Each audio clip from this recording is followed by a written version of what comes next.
नमस्कार साथियों, आप सभी का हमारे यूट्यूब चैनल अचीव क्लासेस में स्वागत है। जैसा कि आप सबने थंबनेल में देखा ही होगा, आज हम आपातकालीन संबंध में आने वाले प्रश्नों की चर्चा करने वाले हैं। और पहले मैं आप सबको बता दूं, ये वीडियो सिर्फ प्रैक्टिस के पर्पज़ से बनाई गई है। इससे आपके बेसिक क्लियर नहीं होंगे, तो पहले आप बेसिक क्लियर कर लें, उसके बाद क्वेश्चनों की प्रैक्टिस करें, क्योंकि इसमें आने वाले जो प्रश्न हैं वो किसी न किसी एग्ज़ाम में आए हुए प्रीवियस ईयर क्वेश्चन हैं। चलिए ठीक है, देखते हैं पहला प्रश्न क्या है।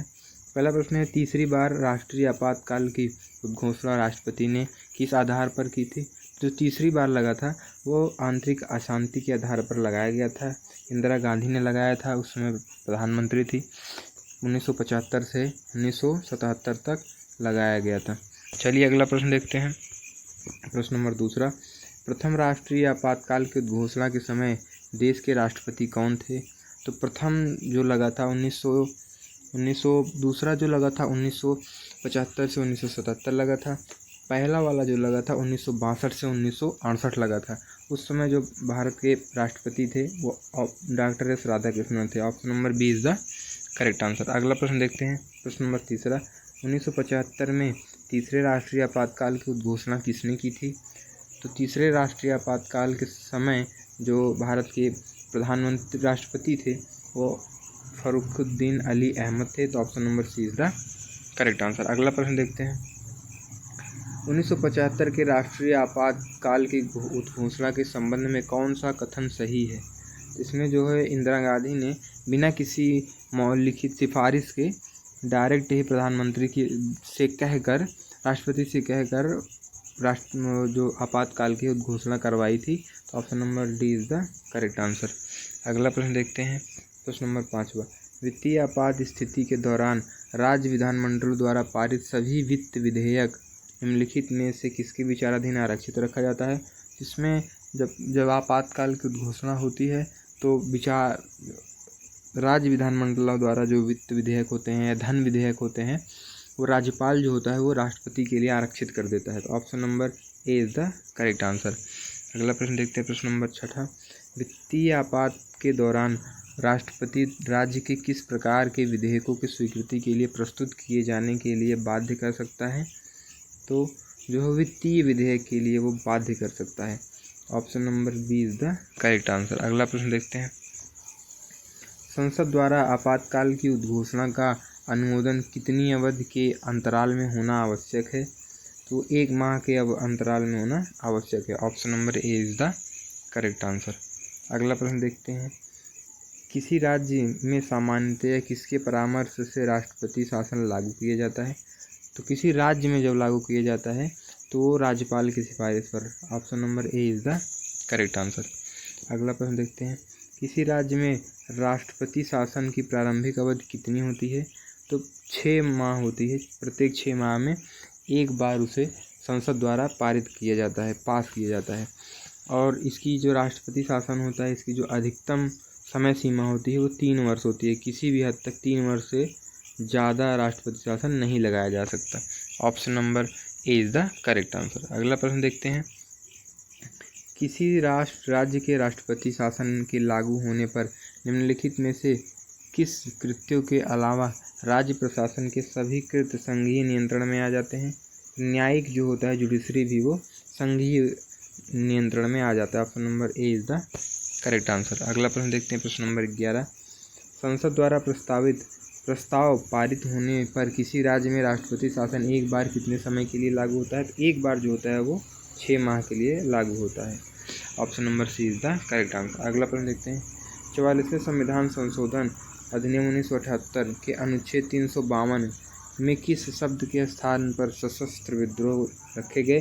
तो जो 3 कारण थे इसमें पहले था 1978 के पहले ये था कि आपातकाल कब लग सकता है। तो 3 थे। पहला होता है युद्ध के दौरान बिना बताए जो युद्ध होता है, और उसमें दूसरा था जब संवैधानिक विफलता आती है। तो उसमें जो तीसरा सबसे कारण था वो आंतरिक अशांति के, यही शब्द जोड़ा गया। Option number D is the correct answer. संविधान ने किस अनुच्छेद के आधार पर राष्ट्रपति देश में वित्तीय आपात की घोषणा की थी। तो 19 अनुच्छेद 360 में वित्तीय आपात की घोषणा है। Option number A is the correct answer. अगला प्रश्न देखते हैं। निम्नलिखित में से कौन सी ऐसी आपात स्थिति है जिसकी घोषणा अभी तक भारत में नहीं हुई है? तो वित्तीय आपात की घोषणा अभी भारत में नहीं हुई है। Option number B is the correct answer. अगला प्रश्न देखते हैं, किसी राज्य में राष्ट्रपति शासन द्वारा किसी परिस्थिति में अधिकतम कितनी अवधि तक लागू की जा सकती है? तो इसमें राष्ट्रपति शासन अभी भी मैंने आप सबको बताया था 3 वर्ष तक अधिकतम लागू की जा सकती है। Option number C is the correct answer. अगला प्रश्न देखते हैं, 42वें संविधान संशोधन अधिनियम 1976 द्वारा राष्ट्रपति शासन की 6 माह की अवधि को बढ़ाकर कितना कर दिया गया था? तो 12 माह कर दिया गया था। Option number D is the correct answer. अगला प्रश्न देखते हैं, प्रथम बार राष्ट्रपति शासन कब लागू किया गया? तो 20 जून 1951 को किया गया। Option number A is the correct answer. अगला प्रश्न देखते हैं, प्रथम बार राष्ट्रपति शासन किस राज्य में लागू किया गया? किस राज्य में लागू किया? तो पंजाब में लागू किया गया था 5th में। Option number B is the correct answer. भारत के संविधान के अंतर्गत कितने प्रकार के आपातकालीन व्यवस्थाओं पर विचार किया जा सकता है? तो 3 प्रकार के आपातकाल होते हैं। पहला तो आपातकाल होता है, दूसरा होता है राष्ट्रपति शासन, तीसरा होता है वित्तीय आपात। पहला होता है राष्ट्रीय आपात, दूसरा होता है राष्ट्रपति शासन या राज्य आपात या और तीसरा होता है वित्तीय आपात। Option number C is the correct answer. अब तक किस राज्य में सर्वाधिक लंबी अवधि तक राष्ट्रपति शासन लागू रहा है? तो जम्मू कश्मीर में अभी तक जो हाल फिलहाल तक वो राष्ट्रपति शासन चलता था। Option number D is the correct answer. अगला प्रश्न देखते हैं, राष्ट्रपति ने तीसरी बार राष्ट्रीय आपात की घोषणा कब की थी? 1975 में, 26 जून 1975 में की थी। Option number A is the correct answer. और आप सबसे पूछ सकता है किस आधार पर तीसरा आपातकाल लगा? तो जो है वो आंतरिक अशांति के आधार पर लगा था। Option number A is the correct answer. अगला प्रश्न देखते हैं, देश में दूसरी बार राष्ट्रीय आपात की घोषणा कब हुई थी? तो दूसरे आपातकाल की घोषणा जो हुई थी 1971 से 1977 तक हुआ था। Option number B is the correct answer. अगला प्रश्न देखते हैं, देश में पहली बार राष्ट्रीय आपातकाल की घोषणा कब हुई थी? पहली बार जो हुई थी 26 नवंबर, राष्ट्रीय आपात पूछ रहा है, पहली बार राष्ट्रीय आपात 26 अक्टूबर 1962 को भारत पाकिस्तान युद्ध में। Option number C is the correct answer. अगला प्रश्न देखते हैं, आंतरिक अशांति के आधार पर अब तक कितनी बार राष्ट्रीय आपात की घोषणा राष्ट्रपति द्वारा की गई है? इसमें पूछ रहा है राष्ट्रीय आपात और आंतरिक अशांति के आधार पर तो 1 बार की गई है इंदिरा गांधी द्वारा। इंदिरा गांधी ने सिफारिश पर लगाया गया था, उस समय प्रधानमंत्री इंदिरा गांधी थी। कब किया गया था आपसे पूछ सकता है कि आंतरिक अशांति के आधार पर राष्ट्रीय आपातकाल कब लगा? तो 1975 से 1977 में लगा। अगला प्रश्न देखते हैं, संसद के दोनों सदनों को कितने दिन के अंदर युद्ध अथवा बाहरी आक्रमण के कारण उत्पन्न आपातकालीन स्थिति की घोषणा करने की मंजूरी देनी चाहिए? 1 महीने के भीतर। Option number A is the correct answer. अगला प्रश्न देखते हैं, बाह्य आक्रमण के आधार पर अब तक राष्ट्रपति ने कितनी बार आपातकाल की घोषणा की? 2 बार की थी। पहले भारत पाकिस्तान युद्ध में किया था और दूसरा भारत चाइना वार में युद्ध किया था। अगला प्रश्न देखते हैं, संविधान के किस अनुच्छेद के तहत राष्ट्रीय आपातकाल की घोषणा राष्ट्रपति करता है? तो अनुच्छेद 352 में इसकी चर्चा की गई है। या राष्ट्रपति को शक्ति मिलती है राष्ट्रपति शासन लगाने की राष्ट्रीय आपात की। अगला प्रश्न देखते हैं, प्रश्न, भारत का राष्ट्रपति किस प्रकार के आपातकाल की घोषणा कर सकता है? तो राष्ट्रीय आपातकाल की, राज्य व संवैधानिक आपातकाल की जिसे कहते हैं राष्ट्रपति शासन इसे कहते हैं, और तीसरा है वित्तीय आपातकाल की। इनमें से सभी option number D is the correct answer. अगला प्रश्न देखते हैं, युद्ध या बाह्य आक्रमण के कारण की गई आपातकाल की घोषणा का संसद द्वारा अनुमोदन होना चाहिए? तो 1 महीने के भीतर अनुमोदन हो जाना चाहिए। Option number A is the correct answer. अब तक कितनी बार राष्ट्रपति शासन की घोषणा राष्ट्रपति द्वारा की जा चुकी है? तो अब तक 3 बार पूरा राष्ट्रीय आपातकाल की घोषणा राष्ट्रपति द्वारा की जा चुकी है। Option number B is the correct answer. अगला प्रश्न देखते हैं, संविधान के किस अनुच्छेद के तहत राज्यों में संवैधानिक तंत्र में विफल होने पर राष्ट्रपति शासन लागू किया जाता है? तो राष्ट्रपति शासन की जो बात की गई है वो option number C is the correct answer 356 में की गई है। आप इसे याद कर सकते हैं, जो पहला राष्ट्रीय आपात उसे 352 किया गया था, उसमें आप 4 जोड़ दीजिए, फिर 356 में है, और जो लास्ट वाला है वित्तीय आपात वो 360 में है। आप ऐसे आप याद कर सकते हैं, 4 का अंतर है। अगला प्रश्न देखते हैं। अगला प्रश्न है राष्ट्रपति राष्ट्रीय आपात की घोषणा किन परिस्थिति में कर सकता है? तो युद्ध की परिस्थिति में कर सकता है, बाह्य आक्रमण कर सकता है, और सशस्त्र विद्रोह में कर सकता है। तो option number D is the correct answer. इनमें से तीनों, यही 3 कंडीशन है। अगला प्रश्न देखते हैं। भारतीय संविधान के अनुच्छेद 352 के अनुसार राष्ट्रीय आपातकाल की घोषणा निम्नलिखित में से किन परिस्थितियों में की जानी चाहिए?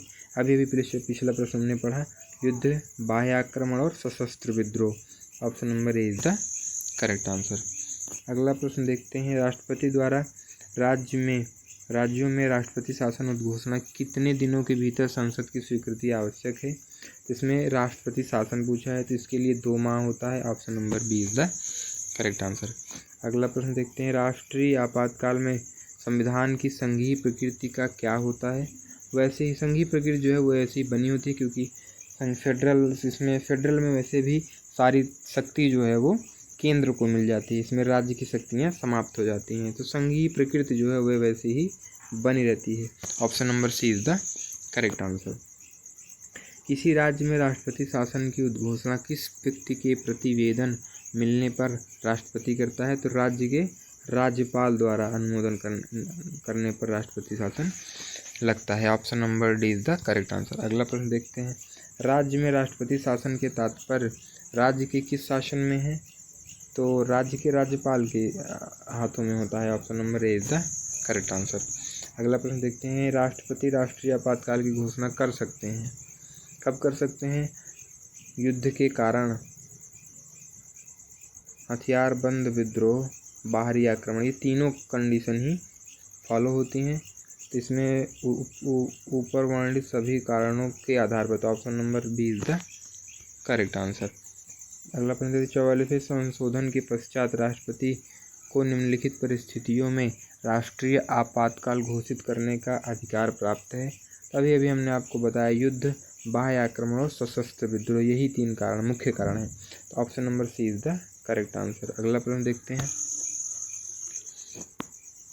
राष्ट्रीय आपातकाल की उद्घोषणा को संसद के समक्ष उसकी स्वीकृति हेतु रखा जाना चाहिए, तो 1 माह के भीतर होना चाहिए। Option number C is the correct answer. आशा करता हूँ आप सभी को आनंद आया होगा। जय हिंद, जय भारत।